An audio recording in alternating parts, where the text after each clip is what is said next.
Greetings and good Thursday morning, this 19th of May, 2022, third decade, 21st century. Um, if you're new to my channel, I always give a bit of a preamble. I'm not going to do that today. There's plenty of videos in my back catalog where I explain why I created this channel, so on and so forth. So, I had been promising to talk about Smallville, and I plan to keep that promise. So in the interim, I'll talk about certain thoughts and opinions on certain subjects. So I'd been previously talking about, to a certain degree, the circumstances surrounding Allison Mack. Because quite frankly, as you watch the show, her character growth, her character development, the growth and maturity of Chloe Sullivan from season 1 to season 10 is exponential. And I give credit to Allison Mack, who portrays Chloe Sullivan, who, to the best of my knowledge, I didn't keep up with the comic books, with the Superman lexicon, the Superman canon. So I don't know if Chloe Sullivan is a fictitious character or not. I don't know if Lana Lang existed in the comic books like she did in the movies, the Richard Donner films. Pete Ross, there was a version of Pete Ross in Man of Steel. I don't know if Pete Ross existed in the comic books or if Pete Ross existed in the Richard Donner films. But for the uninitiated, Smallville, which debuted in October of 2001 and went for 10 seasons, was the concept of Alfred Gough and Miles Miller, who the intent was to tell the story of young Clark Kent as he grew up, leading up to him becoming Superman.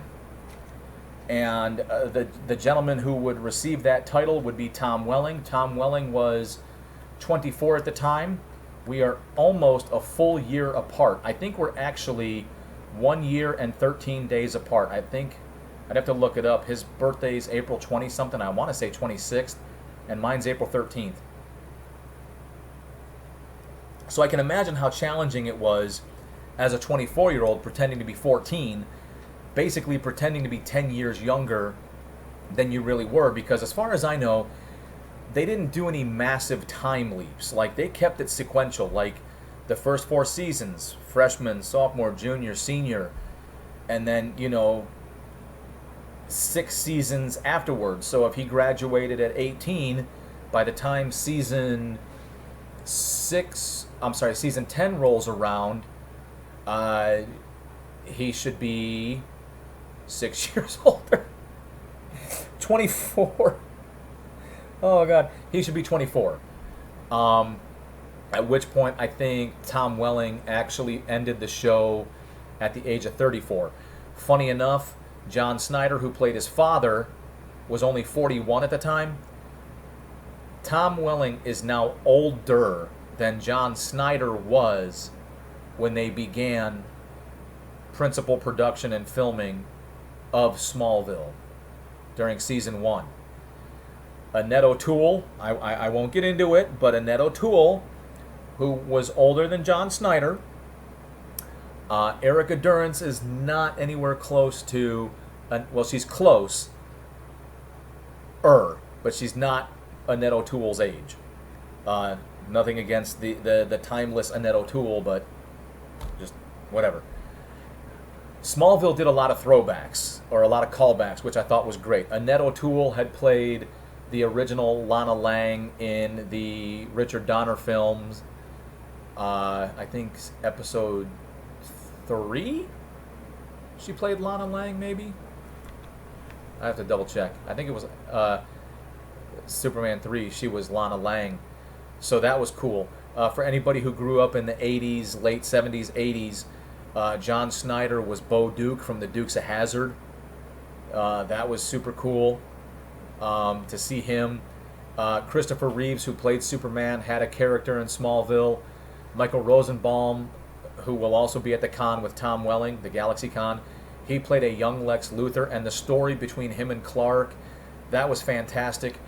As somebody who wasn't a fan of the comic books, I was able to enjoy Smallville on a level that perhaps others who were fans of the canon and fans of the lore and the comic books couldn't enjoy it.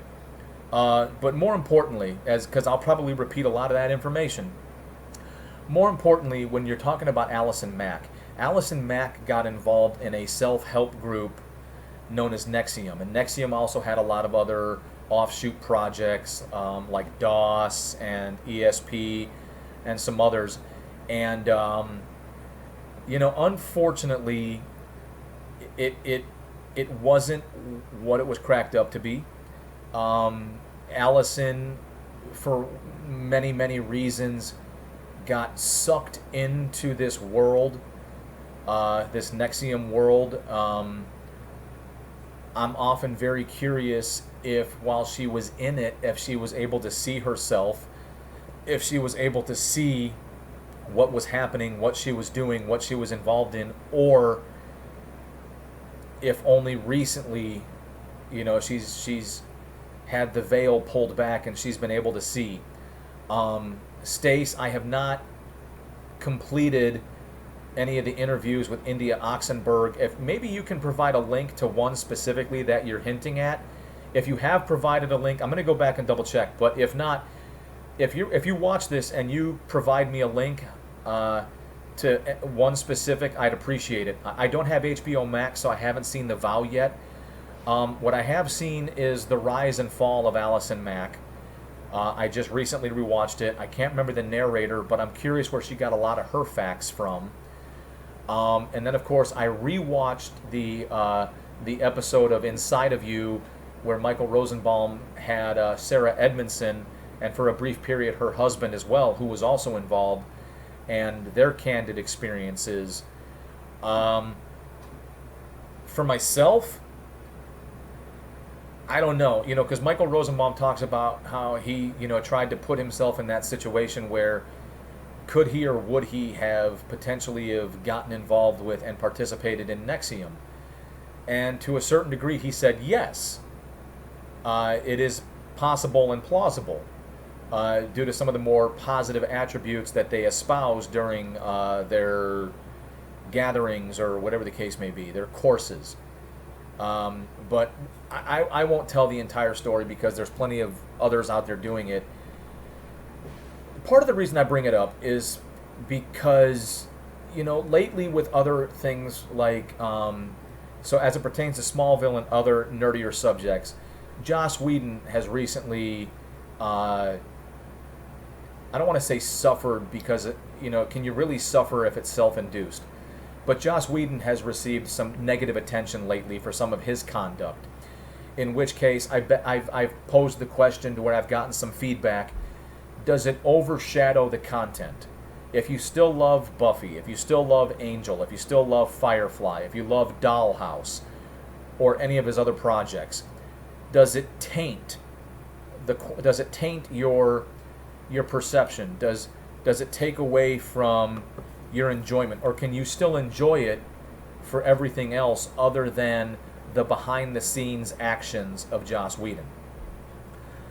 Regardless of what Allison Mack got involved with and what she may or may not have done and what she was found guilty of in a court of law and why she's currently serving time, I still enjoy Smallville. I still enjoy her portrayal of Chloe Sullivan.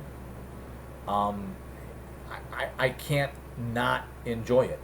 And I've brought this up elsewhere. Like, I know for a fact, based on his tweets and his personal thoughts and opinions and beliefs, I disagree with Pedro Pascal, but fuck me if I don't love The Mandalorian. And then, of course, Sam Jones III. At some point in time after the first season of Blue Mountain State, and to go back further, Sam Jones III left Smallville towards the end of season 3, which was their junior year. He was Clark Kent's best friend. In the story, there was a reason for it. His parents were getting divorced, his mom was taking a promotion in Wichita, and he was moving to Wichita. So in the story, it made sense, it's plausible, it's believable. Um, if there's a backstory, if there was some deeper meaning, and my wife and I always play that game, like, they got rid of that person. I wonder why. I wonder if there was something going on at the studio. Like, did they demand more money? Were they a diva? Or was he a dick? Did they not get along? Or was it just part of the story? So I don't know if Sam Jones leaving Smallville was just part of the story, part of the arc, or did it have anything else to do? Stace, I think you had suggested that there may have been other reasons for that. Because shortly after he left, he did Blue Mountain State.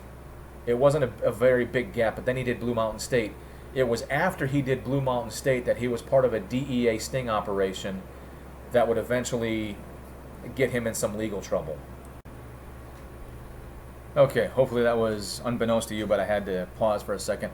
So, Stace, I was also reading over your comment, and to repeat what I said, if you have a specific link to one specific India Oxenberg account, I'd appreciate it if you can provide me that link, because I after rewatching The Downfall and the Sarah Edmondson thing and everything I had said, I still enjoy the character of Chloe. I still enjoy Allison's portrayal of it. I think Allison's a very attractive, fetching woman who's only 6 years younger than me, so I don't have to feel gross or inappropriate for saying she's attractive, based on my own personal standards. But I got to admit, like Michael Rosenbaum and talking with Sarah Edmondson, I am curious as to whether or not Allison was able to see what she was doing. According to Sarah Edmondson, she believes that because of her assistance in the trial against Keith Raniere and whatnot, that she received a lighter sentence while at the same time accepting responsibility for her actions. And it goes to a deeper concern, is removing the celebrity from the situation, removing Allison, who portrayed Chloe on a beloved show that I enjoyed dearly.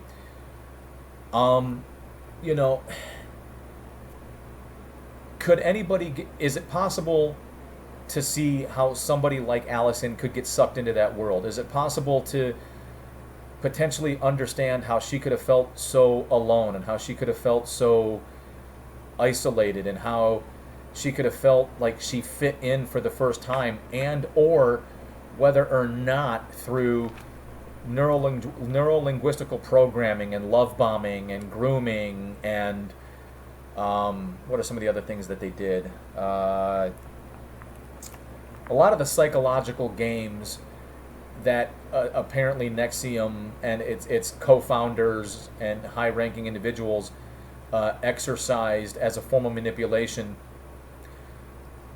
Could any one of us have been easily manipulated to become just like Allison, or does it take a unique disposition? And I'm not trying to negatively talk about Allison, but like Sarah said, and even her husband, there were certain things that were like, hang on, who I am as a person, the things that are part of my foundation, the things that make me who I am. This is a bridge too far. This is not something I'm willing to put up with. This is, I can't tolerate this. And Sarah Edmondson talked about it. Her husband talked about it. So apparently, if you look at it through that lens, maybe you are somebody who has a strong foundation, a solid moral compass, and there are just certain things you're just like, no, absolutely not. Where for Allison, maybe, and Stace, you'd talked about the potential consequences of being a child actor. Sure, absolutely. But, what was Allison's foundation? Was her foundation weak? Was her moral compass not strong? Was she easily susceptible? Was she easily manipulated? because it sounds like she found remorse. It sounds like during the trial and everything, she was able to, oh, shit, what the fuck? So I don't know. But, to kind of get back on the nerdier track, and I spoke about this before, I don't think I've seen it where people have banned Sam Jones III from being talked about, but on certain Facebook pages that are based on Smallville, some of the bylaws are like, you cannot talk about Allison Mack. And it's like, well, why not? I mean, why not? I could probably come up with half a dozen reasons or excuses on why we could, but to me, it just doesn't. I don't know. It's one of those things like, well, hang on, that seems a bit too strict for me.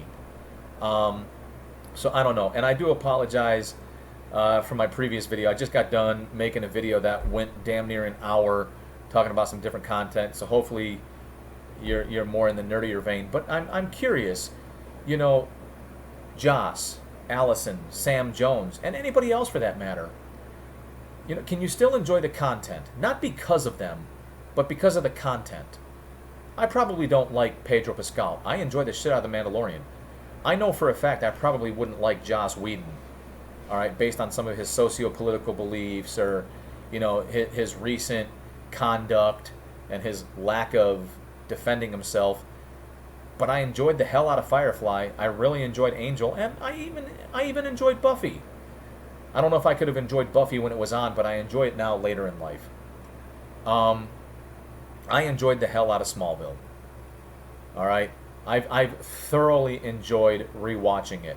I can't explain it, and I don't know if anybody else feels the same way, but for me, it's like time travel. When I go back to season 1, I can remember where I was at and what I was doing. All right? I can remember, leaving California for North Carolina at the beginning of season 4. I can remember leaving North Carolina for Ohio before season 8 began. I can remember being in Ohio for seasons 8, 9, and 10, and, how tumultuous our time in Columbus, Ohio was. There were some good moments, but I hate to say it, the darkness always seems to overshadow the light. And I think when I left Columbus, I left on awkward terms. Whoop. Looks like my video is done being produced. Sorry for that interruption. And even funnier than that, the guy that replaced me in Columbus, he's now back out here. He's at the top of the pyramid. He's an E9 out of 9 ranks. Good for him. He's a good, solid dude. I remember working with him. I'm actually quite proud and happy for him that he's a Master Gunnery Sergeant. I'm curious how much time he's got in. I'm curious if he's going to do a full 30, because he can. But I digress. And I just say that because Season 10 was the final season, and unfortunately, it ended for us in Columbus. And at the time it ended, we were not exactly on the highest of highs at that point in time. We had a horrifically tumultuous relationship with Cincinnati Children's that I won't get into. I had a less than positive relationship with some of the reserve command and staff, which I regret if it overshadowed the more positive relationships I had with some of the younger service members, because I served with some really, really solid dudes, and I often wonder how often they were adversely affected by my presence because I was active duty, by my presence because of who I am as an individual and how I was received and perceived by the command and staff, or if they were adversely affected by the command and staff because of the excessive amount of nepotism that was present at that time. I have a lot of frustrating feelings because I try not to live in regret, but I feel somewhat remorseful and regretful that when I left with a bad taste in my mouth. And again, I did have some really good relationships with some of the younger guys, and I thought nothing but positively about them. And I hope that was reflected, and I hope my negative attitude towards the people I wasn't exactly on the best of terms with. And the funny thing is, they're probably good people. It just, for whatever reason, the stress of being activated, mobilized, and deployed just showed a different side of them that I just didn't agree with. And it's been over 10 years. It's been damn near 12 years since that happened. But, you know, I can still remember it. And it goes back to that video I made about the whole pity party thing. You know, I think for a time there, I was living in a pity party victimization mindset, and I was just angry. And I hope it didn't adversely affect my relationships with some of the younger guys that I felt more positively towards. But I digress. You know, it just all goes back to rewatching Smallville and remembering, you know, where we were. And I swear to God, it's like time travel. We are now on season 10. We are 2 episodes from the end, not to include special features, and I feel like I've gone 10 years. I feel like I've gone from, you know, being that new guy at the Mountain Warfare Training Center in Bridgeport, California, to that guy who couldn't wait to disassociate from the reserves, you know, just get away from everything on I&I duty. You know, just... I feel like I've time traveled, and I'm also starting to feel that sense of loss. Interestingly enough, to get back on a more nerdier side, I always felt this way. I rewatched it from start to finish in 2012 when I first got back to Camp Lejeune, and I was a geographical bachelor. Rewatching it again, I'm seeing it differently, I'm experiencing it differently, but one thing remains the same. I feel that somewhere around season 6, season 7, it started to get away from Smallville, and it became more Metropolis. Explicitly with seasons 9 and 10, and significantly in season 8, it was almost all Metropolis and very little Smallville. For me, I still enjoy the show. I enjoyed it back then, but if I'm being completely honest, I wasn't always thrilled with the Metropolis-driven plot or the Metropolis-driven storyline. So what I'm going to try and do in the future is I want to try and have a discussion about each season and quickly recap each episode in like no more than 5 minutes, but preferably less. It'll probably take about an hour, but more importantly, if there's any fans of Smallville, I really want to solicit your feedback and conduct and just kind of create a safe place where we can just completely and utterly nerd out about Smallville. You know, what it meant to you, how it affected you, you know, things of that nature. And then, you know, from time to time, I will also make separate videos about other topics. So if you get involved and you want to talk about Smallville, I really appreciate it, and you're awesome.